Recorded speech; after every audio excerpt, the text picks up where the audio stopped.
आजिर ब्लॉगटा आरंभ होइछि पखाळ कंसरू जो भली खरा गरम होउछि कहतुनी तो मु आज लंच रे पखाळ सह गोटे मिक्स भजा ता सह टमाटो आलू कषा आउ टमाट खटा ता सह काकुडी थिला तो पूरा बढ़िया से आराम से बसी मु एंजॉय करी खाइली आउ जो शांति पखाळ खाइबारे जो मजा थाए ना आउ कहतुनी तापर एठी मम्मी पुओ को सुआई देथिले शोइले टाइम रे से जहाँ भी होउछि आउ कहतुनी समस्त हैरान कर दउछि एते कष्ट रे ताको हल्ले झुल्ले सुआ होउछि तो 10-15 मिनिट पर पुणी तार निद भांगी जाउछि तापर तार दुष्टामी स्टार्ट हो जाउछि आ उठिला माने काहाको भी से शांति रे बसी उठे दबनी एमती चाहिए देखि पड़थे पूरा इनोसेंट तो तापर मु गोटे भुजटे खाई नहीं थिली आ मते एमती भुज बहुत पसंद आउ एबे खाली ठंडा ठंडा जिनिस ही खाइबा पे इच्छा होउछि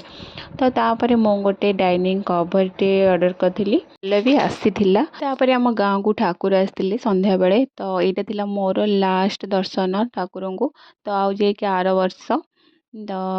गाँव रे सब भोग खाआंती ना जार जाचंगा थाए तांको द्वारा भोग खाआंती तो गाँव रे बुलथिले